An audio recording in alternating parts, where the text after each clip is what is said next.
ನಮಸ್ತೆ ಕರ್ನಾಟಕ. ಆಷಾಢಕ್ಕೆ ಮುಂಚೆ ನೋಡಲು ಹೋದೆ ಅವಳನ್ನು. ನನಗೇನು ಮೊದಲ ನೋಟದಲ್ಲೇ ಇಷ್ಟ ಆಯಿತು.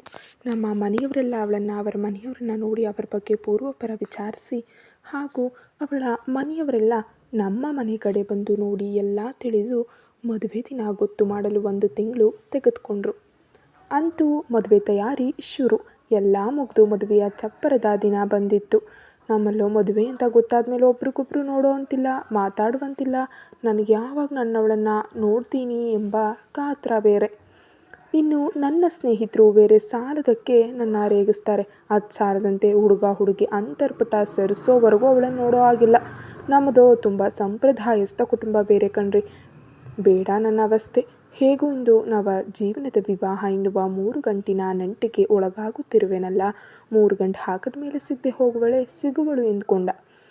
ನಿಮಗೆ ಒಂದು ಡೌಟ್ ಬಂದಿರಬೇಕಲ್ವಾ? ಆ ಡೌಟ್ ಏನು ಅಂತಾನು ಹೇಳ್ತೀನಿ, ಹಾಗೆ ಅದನ್ನು ಕ್ಲಿಯರ್ ಕೂಡ ನಾನೇ ಮಾಡ್ತೀನಿ. ಅದು ನಿಮಗೆ ಈ ಕಾಲದಲ್ಲಿ ಕಮ್ಮಂಗಿ ನನ್ನ ಮಗ ಯಾಕೆ ಫೋನಲ್ಲಿ ಹುಡುಗಿ ಹತ್ರ ಮಾತಾಡ್ಬೋದಿತ್ತು ಅಂತ ಅಲ್ವಾ ನಿಮ್ಮ ಅನುಮಾನ? ಏನು ಮಾಡಲಿರಿ, ನನಗೆ ತುಂಬ ಸಂಕೋಚ. ಅದಕ್ಕೆ ನಾನು ಫೋನ್ನಲ್ಲಿ ಒಂದು ಬಾರಿನೂ ಮಾತಾಡಿಲ್ಲ. ಈಗ ಮುಖ ನೋಡೋ ಆಸೆ ಏನೂ ಇದೆ, ಆದರೆ ಅವಳನ್ನು ಹೇಗೆ ಮಾತನಾಡಿಸೋದು? ಹೀಗೆ 10 ಹಲವು ಗೊಂದಲಗಳ ನಡುವೆ ಮದುವೆ ಶಾಸ್ತ್ರಗಳು ಸುಸೂತ್ರವಾಗಿ ಯಾವುದೇ ವಿಘ್ನಗಳಿಲ್ಲದೆ ನಡೆಯಿತು. ಹಾಗೆ ಮದುವೆ ಮನೆಯಿಂದ ಮನೆಗೆ, ಅಂದರೆ ಹೆಣ್ಣಿನ ಮನೆಗೆ ಹೋದೋ. ಅಂದು ಮನೆಯಲ್ಲಿ ಮಿಕ್ಕ ಶಾಸ್ತ್ರಗಳನ್ನೆಲ್ಲ ನಡೆದ ನಂತರ ಊಟ ಮಾಡಿ ಕೋಣೆಗೆ ಹೋದರೆ ಅಲ್ಲಿ ಕೂಡ ನಮ್ಮ ಮೊದಲ ರಾತ್ರಿಗೆ ತಯಾರಿ ನಡೆದಿದೆ. ಅದು ನೋಡಿದ ನನಗೆ ಇದು ಈಗ ಬೇಕಾ ಅಂತ ಸುಸ್ತಾದ ಮನಸ್ಥಿತಿ ಹೇಳಿದರೆ ಹೌದು ಎಂದು ಉಲ್ಲಾಸದಿಂದ ಮತ್ತೊಂದು ಮನಸ್ಸು ನುಡಿಯಿತು. ಆದರೂ ನಾನು ಅವಳ ಬಳಿ ಒಮ್ಮೆಯೂ ಮಾತನಾಡಲೇ ಇಲ್ಲ. ಈಗ ಅವಳನ್ನು ಹೇಗೆ ಮಾತನಾಡಿಸೋದು? ಇದೇ ಪ್ರಶ್ನೆಗಳ ತೊಳಲಾಟದಲ್ಲಿದ್ದಾಗ ಬಂದ್ಲು ನನ್ನರಸಿ. ಹೆಸರು ರಾಧಾ. ಹಬ್ಬ, ಹೆಸರಿಗೆ ತಕ್ಕಂತೆ ಕೋಮಲವಾದ ಮುಖ, ಹಾಗೆ ಕಣ್ಣುಗಳು, ಹಾರೆಪ್ಪೆ ಬಡಿಯುವ ರೀತಿ. ಹಬ್ಬ, ಒಂದು ಲುಕ್ಗೆ ಸುಸ್ತಾಗಿ ಹೋದೆ. ನಾನು ಏನು ಅರಿಯದ ಮುಗ್ದೆ ಅಂತ ಅಂದ್ಕೊಂಡಿದ್ದೆ. ನಾನೇನು ಮಾತನಾಡೋದು ಎಂದು ಯೋಚಿಸ್ತಿದ್ರೆ ಅವಳು ಮಾತು ಮೊದಲು ಶುರು ಮಾಡಿದ್ಲು. ಅದು ಮಾತಲ್ಲ, ಜಗಳ ಕಣ್ರಿ. ಏನಂತೀರಾ? ಹೇಳ್ತೀನಿ ಕೇಳಿ. ಅಲ್ಲ, ಇವಳು ನನ್ನ ಹೆಸರಿಡದೆ ಮಾತನಾಡ್ಸೋದಾ? ಅಬ್ಬ, ತುಂಬ ಬೋಲ್ಡ್ ಕಣ್ರಿ ನನ್ನವಳು. ಅಯ್ಯೋ ನನ್ನ ಮರೆವಿಗೆ, ನಾನು ನನ್ನ ಹೆಸರೇ ಹೇಳಿಲ್ಲ ಅಲ್ವ ನಿಮಗೆ? ನನ್ನ ಹೆಸರು ಅವಳೇ ಹೇಳ್ತಾಳೆ ಕೇಳಿ. ಅಲ್ಲ, ನಿಮಗೆ ಏನು ಅಂತ ನಿಮ್ಮ ಅಪ್ಪ ಅಮ್ಮ ಕೃಷ್ಣ ಅಂತ ಹೆಸರಿಟ್ರೋ? ಬೇರೆ ಹುಡುಗಿಯರ ಜೊತೆ ಬೇಡ. ನಾನು ನಿಮ್ಮನ್ನು ಮದುವೆ ಆಗಲು ಒಪ್ಪಿಗೆ ಕೊಟ್ಟ ಮೇಲೆ ಒಂದು ಫೋನ್ ಆದರೂ ಮಾಡಿ ಒಮ್ಮೆ ಆದರೂ ಮಾತನಾಡಿಸ್ಬಾರ್ದೆ? ನನಗೂ ಇಂದಿನ ಕಾಲದ ಹುಡುಗಿಯರ್ತ ಹಾಗೆ ಮದುವೆ ಆಗೋ ಹುಡುಗನ ಬಳಿ ಮಾತನಾಡಬೇಕು ಎಂಬ ಬಯಕೆ ಇರೋದಿಲ್ವಾ? ಮತ್ತೆ ಮತ್ತೆ ನೋಡಬೇಕು ಅಂತ ಅನಿಸೋಲ್ವಾ? ನಿಮಗೂ ಕೂಡ ನನ್ನನ್ನು ನೋಡಬೇಕು ಅಂತ ಅನ್ನಿಸ್ಲೇ ಇಲ್ವೇ? ಹೀಗೆ ವಟ ವಟ ಅಂತ ಏನೇನೋ ಮಾತನಾಡ್ತಲೇ ಇದ್ಲು ಹುಡುಗಿ. ನನಗೋ ಕೋಪ ನೆತ್ತಿಗೇರ್ತಿತ್ತು. ಇದರ ಮಧ್ಯೆ ನಾನು ಅವಳು ಮಾತನಾಡ್ತಿದ್ರೆ ಅವಳ ಅಧರಗಳ ಕಡೆ ಗಮನ ಕೊಟ್ಟೆ. ನಾನಿವಳು ಇಂದು ನಿಲ್ಲಿಸುವಂತೆ ಕಾಣುತ್ತಿಲ್ಲ ಎಂದು ಅರಿತು ಅವಳನ್ನು ಬಿಗಿಯಾಗಿಡಿದು ಅವಳ ಅಧರಗಳಿಗೆ ಅವಳ ಒಪ್ಪಿಗೆ ಇಲ್ಲದೆ ಮುದ್ರೆಯುತ್ತದೆ. ಮೊದಲಿಗೆ ಕೊಸರಾಡಿದ ಅವಳು ನಂತರ ಸಹಕರಿಸಿ ಬಹಳ ದೀರ್ಘವಾಗಿ ಮುತ್ತನಿಟ್ಬಿಟ್ಟೆ. ನನಗೆ ಆಶ್ಚರ್ಯ, ಇದೇನಿದು ಇಷ್ಟು ಸಂಕೋಚ ಇರೋ ನಾನು ಈ ಥರ ಮಾಡಿದೆ? ಹುಡುಗಿ ಏನಂದ್ಕೊಂಡ್ಳೋ ಎಂದು ದೂರ ಸರಿದು ಸಾರಿ ಅಂದೆ. ಅವಳು ಅಷ್ಟು ಮಾತನಾಡಿದ ಅವಳಿಗೆ ಮಾತು ಮರೆತು ನಾಚಿಕೆಯಿಂದ ತಲೆ ತಗ್ಸಿದ್ಲು. ಸ್ವಲ್ಪ ಹೊತ್ತಿನ ಮೌನದ ಬಳಿಕ ನಾನೇ ಮಾತು ಶುರು ಮಾಡಿದೆ. ಕ್ಷಮಿಸಿ, ನನಗೆ ಅಕ್ಕ ತಂಗಿ ಅಂತ ಯಾರಿಲ್ಲ, ಮತ್ತು ನಾನು ಯಾವ ಹುಡುಗಿಯರೊಂದಿಗೆ ಸ್ನೇಹ ಬೆಳೆಸಿಲ್ಲ. ಹಾಗಾಗಿ ನಿಮ್ಮ ಬಳಿ ಹೇಗೆ ಮಾತನಾಡೋದು ತಿಳಿದೇ ಫೋನ್ ಮಾಡಲಿಲ್ಲ. ಇನ್ನು ಈಗ ಮಾಡಿದ್ದು ಎಲ್ಲಿಂದ ಧೈರ್ಯ ಬಂತೋ ಗೊತ್ತಿಲ್ಲ. ನಿಮ್ಮ ಅನುಮತಿ ಪಡೆಯದೆ ಹಾಗೆ ಮಾಡಿದೆ ಎಂದು ಹೇಳಿದೆ. ಆಗ ಬಾಯಿ ತೆರೆದ್ಲು ನನ್ನ ಹೃದಯದ ಅರಸಿ. ನನಗೂ ನೀವು ಮಾಡಿದ್ದು ತಪ್ಪನ್ನಿಸ್ಲಿಲ್ಲ. ಕಾರಣ ನಾನೀಗ ನಿಮ್ಮ ಹೆಂಡತಿ ಎಂದು ಎಲ್ಲದಕ್ಕೂ ಅನುಮತಿ ಕೊಟ್ಟು, ನನಗೆ ಮಗು ಬೇಕು, ಅದರ ಬಗ್ಗೆ ಯೋಚನೆ ಮಾಡಿದೆ. ಬರೀ ಕೆಲಸ ಅಂತ ನೀವು ಇರೋ ಹಾಗಿದ್ರೆ ಮತ್ತೆ ನನ್ನನ್ನು ಯಾಕೆ ಕಟ್ಕೊಂಡ್ರಿ? ಪೂಜೆ ಮಾಡೋಕ್ಕಾ ಎಂದು ಕೂಗಾಡಿದ ಹೆಂಡತಿ ಮಾತು ಈಗ ಅವನಿಗೆ ತರ್ತು.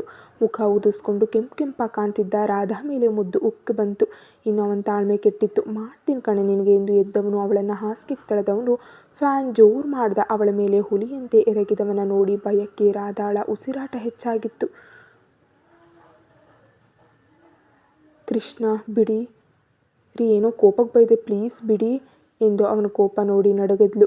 ಅವಳ 2 ಕೈ ಒತ್ತಿ ಹಿಡಿದವನು, ಬಾಯಿ ಮುಚ್ಕೊಂಡು ಬಿತ್ಕೊಂಡ್ರೆ ಸರಿ, ಇಲ್ಲ ನನ್ನ ಕೈ ಮಾತಾಡುತ್ತೆ, ತೆಗೆದು ಒಂದು ಬಿಡ್ತೀನಿ ಅಷ್ಟೇ, ತೆಪ್ಪಗೆ ಬಿತ್ಕೊಳೆ. ಅದೆಷ್ಟು ಮಾತಾಡ್ತೀಯಾ? 1 ಗಂಟೆ ತಡ್ಕೊಂಡು ಬಿಡು. ಏನು ಮಾತಾಡಬೇಡ, ಮದುವೆ ಆಗಿದ್ದು ನಿನ್ನ ಜೊತೆ ಸಂಸಾರ ಮಾಡೋದಕ್ಕೆ ಕಣೆ ರಾಧಾ ಎಂದು ಗದ್ದರ್ದ. ಇಲ್ಲಿವರೆಗೂ ಅವಳಿಗಿದ್ದ ಧೈರ್ಯ ಪೂರ್ತಿ ಅಡಗಿ ಹೋಗಿತ್ತು. ಎದೆ ಬಿಗಿದು ಜೋರು ಉಸಿರು ಬಿಟ್ಟವಳು, ರೀ ಸಾರಿ ಎಂದರೆ ಕೃಷ್ಣ ಚುಪ್ ಎಂದು ಜೋರು ಮಾಡ್ದ. ಅವನ ಸ್ವರಕ್ಕೆ ಬೆಚ್ಚಿ ಬೆವೆದು ಹೋಗಿದ್ಲು. ಅವಳ ಸೀರೆ ಕೈ ಹಾಕ್ದವನು ಸೆರಗ್ ಜಾರಿಸ್ದ. ಈಗ ನಮ್ಮ ರಾಧಾ ಅವನ ಸ್ಪರ್ಶಕ್ಕೆ ನಲ್ಗುತ್ತಾ, ರೀ ಏನು ಮಾಡ್ತಿದ್ದಾರೆ ಬಿಡ್ರಿ ಎಂದು ಅವನನ್ನೇ ನೋಡ್ತಾ ಹೇಳಿದ್ಲು. ಲೇ ಅದೆಷ್ಟು ಮಾತಾಡ್ತೀಯ, ಇದೇ ಬಾಯಿ ತಾನೇ ನನಗೆ ಎಷ್ಟು ಹೊತ್ತು ಬೈದಿತ್ತು. ನಾನಿವತ್ತು ಕೊಡೋ ಕಾಟಕ್ಕೆ ನೀನು ಪೂರ್ತಿ ಬೆವತ ನೀರಾಗಬೇಕು. ಹಾಗೆ ಮಾಡಲಿಲ್ಲ ಅಂದರೆ ನನ್ನ ಹೆಸರು ಕೃಷ್ಣನೇ ಅಲ್ಲ. ಇಷ್ಟು ದಿನ ಕೊಡಬೇಕಿದ್ದ ಅಷ್ಟು ಮುತ್ತುಗಳನ್ನ ವಸೂಲಿ ಮಾಡೋ ಮಗನೇ ನಾನು ಎಂದು ಅವಳ ಎಳೆದು ಅವಳ ಕೆಂಪು ತುಟಿಗೆ ಲಗ್ಗೆ ಇಟ್ಟಿದ್ದ. ರಾಧಾಗೆ ಅವನ ಪ್ರೀತಿಯ ಆಸರೆ ಬೇಕಿತ್ತು. ಅವನ ಮೇಲಿದ್ದ ಇಷ್ಟು ದಿನಗಳ ಕೋಪ ಎಲ್ಲ ಕರಗಿ ಅವನ ಕೈಗೆ ಕೈ ಬೆಸೆದು ಅವನು ಕೊಡ್ತಿದ್ದ ಮುತ್ತಿಗೆ ಮತ್ತೇರಿದವಳಂತೆ ಪೂರ್ತಿ ಆಸ್ವಾದಿಸುತ್ತಾ ಸ್ಪಂದಿಸಿದ್ಲು. ರಾಧಾಳ ಬಟ್ಟೆಗಳು ಒಂದೊಂದಾಗಿ ನೆಲ ಸೇರಿತ್ತು. ಮೊದಲ ಬಾರಿಗೆ ಹೆಂಡತಿಯನ್ನು ಪೂರ್ತಿಯಾಗಿ ಹುಟ್ಟುಡುಗೆಯಲ್ಲಿ ನೋಡಿದವನು ಅವಳ ಸೌಂದರ್ಯವನ್ನು ಕಣ್ತುಂಬಿಕೊಂಡಿದ್ದ. ಗುಂಡು ಗುಂಡಾಗಿ ಮೈ ತುಂಬಿಕೊಂಡು ಮುದ್ದಾಗಿ ಕಣ್ಮುಚ್ಚಿ ನಾಚುತ್ತಿದ್ದರೆ ಅವಳ ಅಂಗಾಂಗಗಳನ್ನು ಒರಟಾಗಿ ಮುದ್ದಿಸಿದವನು ರಾಧಾಗೆ ಭಯದ ಜೊತೆಗೆ ನೋವಾಗ್ತಿತ್ತು. ಆದರೂ ಅವನ ಮೇಲಿನ ಪ್ರೀತಿಗೆ ಸಹಿಸಿಕೊಂಡ್ಳು. ಮುಂದೆ ಏನು ಎಂದು ಅರಿಯದೆ ನಾಚ್ತಾ ಇದ್ದವಳು ಕಿವಿಯಲ್ಲಿ, ರಾಧಾ ನಿನಗೊಪ್ಪಿಗೆನಾ, ನನ್ನ ಜೊತೆ ಸಂಸಾರ ಮಾಡ್ತೀಯಾ ಎಂದಿದ್ದ. ರಾಧಾ ಅವನ ಕೆನ್ನೆಗೆ ಮುತ್ತು ಕೊಡುತ್ತಾ ಹ್ಞೂ ಎಂದು ಒಪ್ಪಿಗೆ ಕೊಟ್ಟವಳ ಕಿವಿಯಲ್ಲಿ, ನಾನೇನು ಅಂತ ಈಗ ನಿನಗೆ ಅರ್ಥ ಆಗುತ್ತೆ ಎಂದು ಮುಂದುವರೆದಿದ್ದ. ಅವನಿಗೆ ತನ್ನ ಸಂಪೂರ್ಣ ಒಪ್ಪಿಸಿಕೊಳ್ಳಲು ರಾಧಾ ಕೂಡ ಧೈರ್ಯ ಮಾಡಿ ಸಿದ್ಧಳಾದ್ಲು.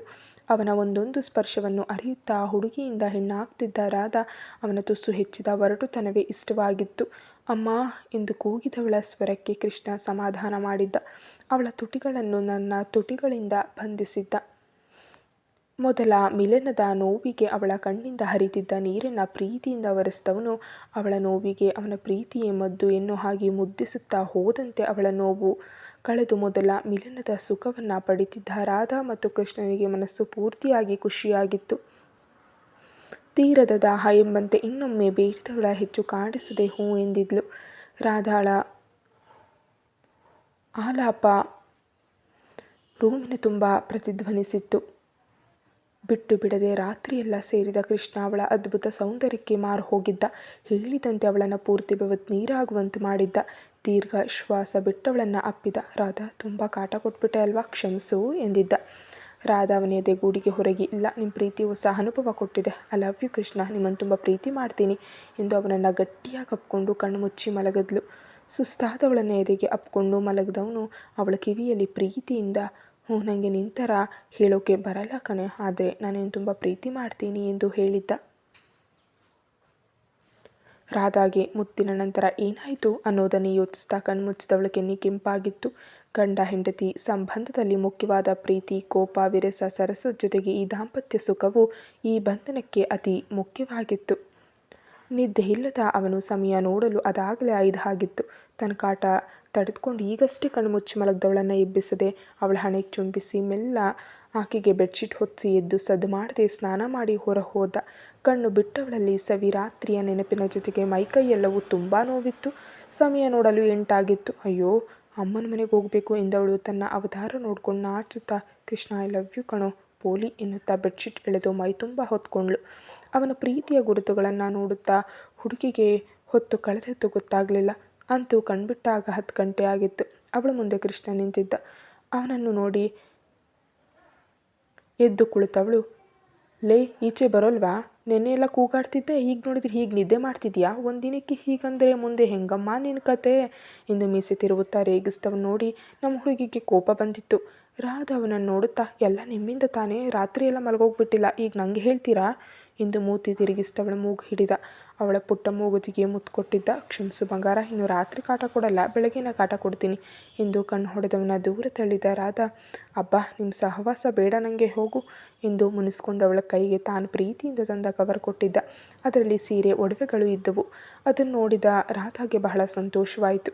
ನೀವು ಹೊರಗಿರಿ, ನಾನು ರೆಡಿಯಾಗಿ ಬರ್ತೀನಿ ಎಂದು ಅವನನ್ನು ತಳ್ಳಿ ಬಾಗಿಲು ಹಾಕ್ದವಳು ಮತ್ತೆ ಏನೋ ನೆನಪಿಸ್ಕೊಂಡು ಬಾಗಿಲನ್ನು ತೆಗೆದು, ರೀ ನನಗೆ ಸೀರೆ ಉಡ್ಸೋಕೆ ಬರಲ್ಲ, ಅತ್ತೆ ಕರೀರಿ ಪ್ಲೀಸ್ ಎಂದವಳು ನೋಡಿ ನಗುತ್ತಾ ಕೃಷ್ಣ ಒಳಗೆ ಬಂದು ಬಾಗಿಲು ಹಾಕ್ದ.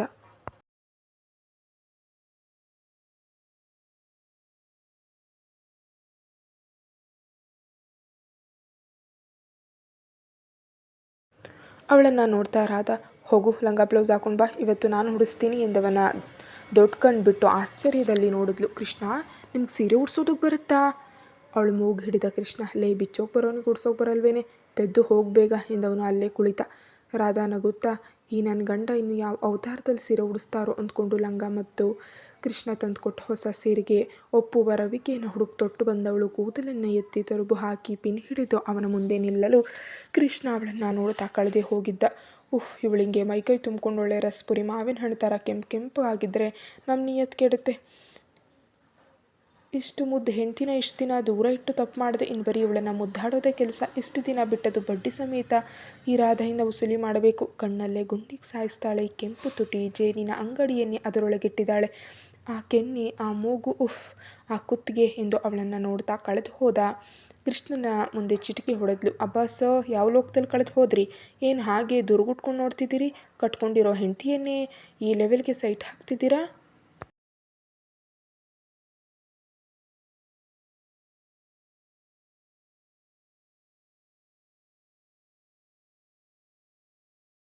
ಛೀ, ಬ್ಯಾಡ್ ಬಾಯ್, ಟೈಮ್ ಆಯಿತು, ಸೀರೆ ಉಡಿಸ್ರಿ ಎಂದು ಕೂಗಿದ್ಲು. ಸೀರೆ ಹಂಚನ ಹಿಡಿದ ಕೃಷ್ಣ ಅವಳನ್ನು ನೋಡುತ್ತಾ, ನೀನು ಕಣೆ ಬ್ಯಾಡ್ ಗರ್ಲ್, ನಿನ್ನೆ ಗಂಡ ಅಷ್ಟು ಮುದ್ದು ಮಾಡ್ತಾ ನಾನೇನೋ ನಿನಗೆ ಮಾಡಬಾರ್ದು ಮಾಡಿದೆ ಅಂತ ಹೇಳ್ತಿದ್ದೆ. ಸ್ವಲ್ಪ ಅಡ್ಜಸ್ಟ್ ಮಾಡ್ಕೊಂಡಿದ್ರೆ ಹೇಗಿರ್ತಿತ್ತು ಗೊತ್ತಾ? ಏನೋ ನನ್ನ ತಿನ್ನೋ ಥರ ಒದ್ದಾಡ್ತಿದ್ದೆ. ಬಿಡಿ ಬಿಡಿ ಅಂತ. ಮಗು ಬೇಕು ಅಂದೋಳು ನೀನೆ, ಆಮೇಲೆ ಹತ್ತಿದ್ದು ನೀನೆ. ಇನ್ನು ಅದು ಹೇಗೆ ಮಗು ಹೆತ್ತು ನನ್ನ ಕೈ ಕೊಡ್ತೀಯೋ? ಅಬ್ಬಾ ನಿಜ, ನಿನ್ನಂಥ ಬಾಯಿ ಬಡಿಕೆಯನ್ನು ಸಂಭಾಳಿಸೋಕೆ ನನಗೆ ಸುಸ್ತಾಗಬೇಕು. ಆದರೆ ಇಲ್ಲಿ ಉಲ್ಟಾ ಕಣಪ್ಪ, ನೀನೇ ಸುಸ್ತಾಗಿ ಮಲಗಿದ್ದೆ. ಈಗ ನೆಟ್ಟಿಗೆ ನಿಂತ್ಕೋ. ಹಾಗೆ ಹಿಂಗೆ ಆಡಿದ್ಯೋ ಸರಿ ಇರೋಲ್ಲ. ರೆಡಿನ ಚಿನ್ನಿ ಎಂದು ಹುಬ್ಬು ಹಾರಿಸ್ದ. ಅವನ ಮಾತು ಕೇಳಿ ನಗುತ್ತಾ, ಸಾರಿ, ಮೊದಲ ಬಾರಿ ಅಲ್ವಾ, ಸ್ವಲ್ಪ ನೋವಾಯಿತು. ಇನ್ನು ಮುಂದೆ ಆ ರೀತಿ ಎಲ್ಲ ಮಾಡಲ್ಲ. ಆದರೆ ನೀವು ರಾತ್ರಿ ಕೆಲಸದಿಂದ ಲೇಟಾಗಿ ಬಂದರೋ ಇನ್ನು ಮುಂದೆ ದೆವ್ವ ಮೈಮೇಲೆ ಬರೋಲ್ಲ, ಭದ್ರಕಾಳಿ ಬರ್ತಾಳೆ, ನಿಮ್ಮನ್ನು ಒಳಗೆ ಬಿಡೋಲ್ಲ, ಅಲ್ಲೇ ಹೊರಗೆ ಮಲಗಬೇಕು, ಗೊತ್ತಾಯ್ತಾ ಎಂದು ನಕ್ಕವಳಿಗೆ ಕೃಷ್ಣ ಕೈ ಮುಗಿಯುತ್ತೆ. ಅಮ್ಮ ಮಹಾತಾಯಿ, ಆ ರೀತಿ ಎಲ್ಲಾದರೂ ಮಾಡಿಬಿಟ್ರಿ ಈ ಹಾಳು ಗಂಡು ಜನ್ಮ ತಡ್ಕೊಳ್ಳಲ್ಲ ಕಣಿ. ನನ್ನ ಜಾಣ ಮರಿ ಅಲ್ವಾ, ನನ್ನ ಮುದ್ದು ರಾಧ ಅಲ್ವಾ. ಇನ್ನು 7 ಗಂಟೆಗೆ ನಿನ್ನ ಎದುರಿಗಿರ್ತೀನಿ, ಸರಿನಾ? ಈಗ ಬಾ ಬೇಗ, ನಿಮ್ಮಮ್ಮ ಕಾಯ್ತಿರ್ತಾರೆ ಎಂದು ಸೀರೆ ಉಡಿಸಲು ನಿಂತ.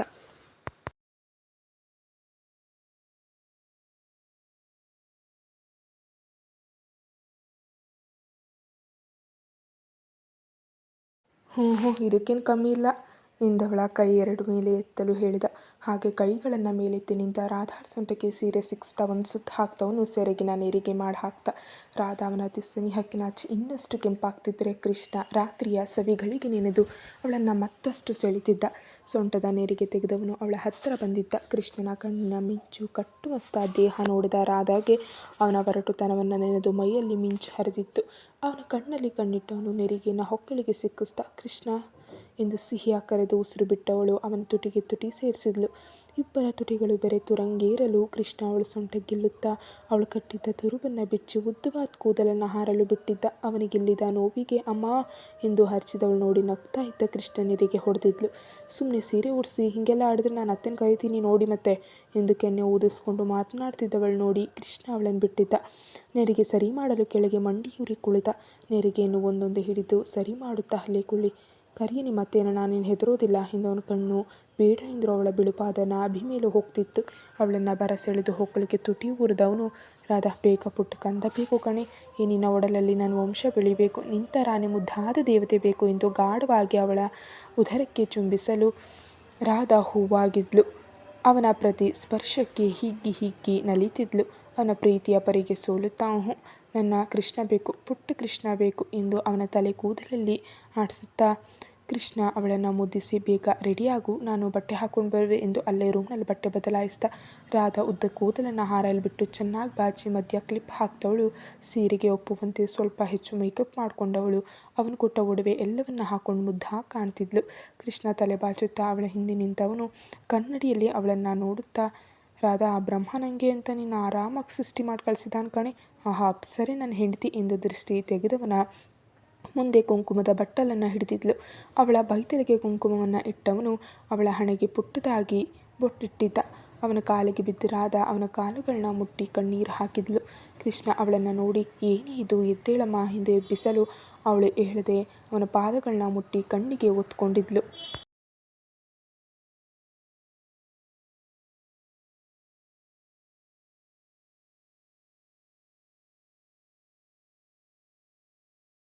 ರೀ, ಈ ಮದುವೆ ಅನ್ನೋದು ಹೆಣ್ಣು ಮಕ್ಕಳಿಗೆ ತುಂಬ ವಿಶೇಷ ಅಂತಾರೆ. ಚಿಕ್ಕದ್ರಲ್ಲಿ ಹಬ್ಬಗಳಲ್ಲಿ ತಾಳಿ, ಬಾಗಿನ, ಅರಿಶಿನ ಕುಂಕುಮ ಎನ್ನುವಾಗ ನಾನು ನನ್ನ ಗಂಡನ ಬಗ್ಗೆ ಕನಸು ಕಾಣ್ತಿದ್ದೆ. ಅಮ್ಮ ಯಾವಾಗಲೂ ಹೇಳ್ತಿದ್ರು, ನಿಂಗೆ ಅಂತ ಒಬ್ಬ ದೇವ್ರಂತ ಹುಡುಗ ಇರ್ತಾನೆ ಎಂದು. ಅಮ್ಮ ಹೇಳಿ ಸತ್ಯ, ದೇವ್ರಂತ ಗಂಡ ನಂಗೆ ಸಿಕ್ಕಿದ್ದಾರೆ. ಮೊದಲ ಆಶೀರ್ವಾದ ನೀವೇ ಮಾಡಿ ಹೆಣ್ಣಿಗೆ. ಈ ರೀತಿ ಮನೆಯ ಗಂಡ ಸಿಕ್ಕರೆ ಪುಣ್ಯ ಅಂತ ದೊಡ್ಡವರು ಹೇಳ್ತಾರೆ. ನನ್ನ ಪುಣ್ಯನ ಪಡೆದ ಭಾಗ್ಯ ಎಲ್ಲವೂ ನೀವೇ ಕಟ್ಟಿದ ಈ ತಾಳಿಯಿಂದ ನನಗೆ ಸಿಕ್ಕಿದೆ ಕೃಷ್ಣ. ಇನ್ನು ನನ್ನ ದೇವರು ನೀವು, ನನ್ನ ಸರ್ವಸ್ವವು ನೀವೇ ಎಂದು ಕಣ್ ತುಂಬಿಕೊಂಡವಳ ಭುಜವನ್ನು ಹಿಡಿದು ಎತ್ತಿ ತನ್ನೆದೆಗೆ ಅಪ್ಕೊಂಡವನು, ಲೇಚಿನಿ ಏನೇ ಇದು, ನೀನು ನನ್ನ ಜೀವ ಕಣೆ ಬಂಗಾರಿ, ಹೀಗೆಲ್ಲ ಮಾತಾಡಬೇಡ. ನೀನು ಎಷ್ಟು ಮುಗ್ದೆ ಗೊತ್ತಾ ಬಂಗಾರಿ, ನಿನ್ನ ಮನಸ್ಸಲ್ಲಿ ಹುಡುಕಿದ್ರು ಕಲ್ಮಶ ಇಲ್ಲ ಕಣೆ. ಅದೇ ಗುಣ ನನ್ನ ನಿನ್ನ ಒಂದು ಮಾಡಿರೋದು. ಈ ನಿನ್ನ ಸೌಂದರ್ಯಕ್ಕಿಂತ ದುಪ್ಪಟ್ಟು ನಿನ್ನ ಗುಣದ ಸೌಂದರ್ಯವೇ ನನ್ನ ಹೆಚ್ಚು ಸೆಳೆದಿದ್ದು. ನೀನು ನನಗೆ ಸಿಕ್ಕಿದ ಭಾಗ್ಯ ಕಣೆ. ಈಗ ಸಾಕು ಬಾ, ಎಷ್ಟು ಅಂತ ಎಮೋಷ್ನಲಾಗಿ ಮಾತಾಡಳ್ತೀಯಾ?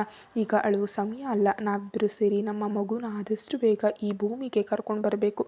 ಅದೇ ನಮಗೆ ಈಗ ಮುಖ್ಯವಾದ ಕೆಲಸ. ಇದಕ್ಕೆ ನೀನೇನಂತೀಯಾ ಎಂದು ಕಣ್ಣು ಹೊಡೆದ. ರಾಧಾ ಅವನ ಮಾತಿಗೆ ನಾಚಿರಿ, ನೀವು ತುಂಬ ಪೋಲಿ, ನಾನು ಆಮೇಲೆ ಸಿಗ್ತೀನಿ ಎಂದು ಅವನನ್ನು ಹಾಸಿಗೆ ಮೇಲೆ ದೂಡಿ ಹೊರಗೆ ಓಡಿ ಹೋದ್ಲು. Thank you so much for watching.